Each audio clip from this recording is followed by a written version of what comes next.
Hello, and welcome to the Author to Authority podcast. I am Juanita Wootton-Radko, podcast co-host, and today we are introducing a new segment in our podcast lineup, The Writer's Workshop. The Writer's Workshop features shorter episodes that focus on the nuts and bolts of the writing process. On today's episode, we're looking at words that undermine your message.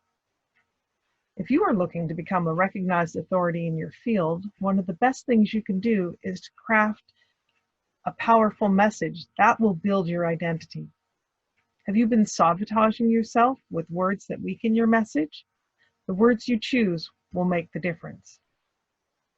But first, let's build our vocabulary with the word of the day. Unprecedented, having no precedent, no earlier occurrence of something similar.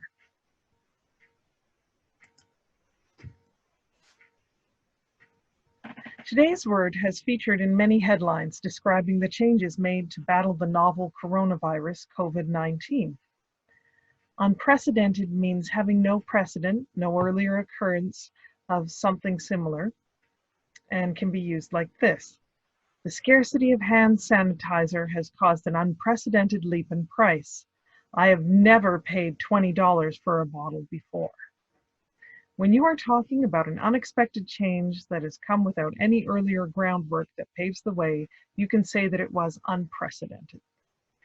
Now, let's get back to our main topics, words that undermine your message. Have you ever had a conversation with a friend about a special person that you were attracted to? You may have said something like, I think that Jason is really kind of cute. Maybe it would be cool to hang out on Zoom or something. It's fine to speak like that, at least in a rom-com, but when you write that way, it undermines your message and makes you sound wishy-washy. Words like really, actually, literally, kind of, and pretty are weak modifiers. We use them as a way to intensify the words that follow. She was literally so helpful. He was actually very informed. At best, they don't change the meaning of the word or the phrase that follows them, and at worst, they can read like we aren't fully invested in our message. When we speak, we can get away with using weak modifiers because we let the tone of our voice and our facial expressions communicate how deeply we feel about something. I think that Jason is really kind of cute.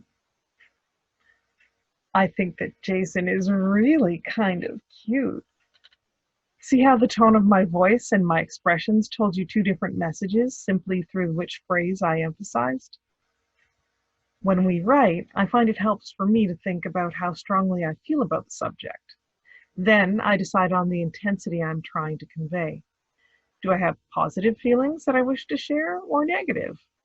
Perhaps I feel neutral about the subject. Weak modifiers can water down an association from positive to neutral.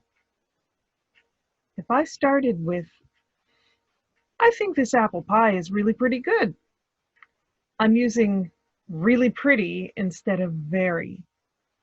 Possibly because very sounds like mild praise to North American ears because of advertising culture and other things. I want to let my audience know that they should get their own slice of pie because it tastes so good. What else could I use instead of very good? This apple pie is delicious. This apple pie is delectable. This apple pie is luscious. This apple pie is mouth-watering. These words have strong associations with how food tastes and feels in our mouths. Notice that I also made the sentence stronger by removing I think. I think can signal that I feel that there's some room for debate on the subject. In the case of this apple pie, I am stating a fact. Weak modifiers aren't a sign that you are a bad writer. They're just part of the writing process. Your first draft is meant to capture your ideas before they float away. Think of weak modifiers in your writing as flags that highlight the places where you can boost your signal. Experiment with words that amplify strong, positive feelings when you are talking about your message. Make your message stronger by eliminating weak modifiers and choosing words that show the intensity of your opinion. That's it for today for Writer's Workshop. I'm Juanita Wootton-Radko, and I hope you have an excellent day. Thanks for tuning in to the Author to Authority podcast.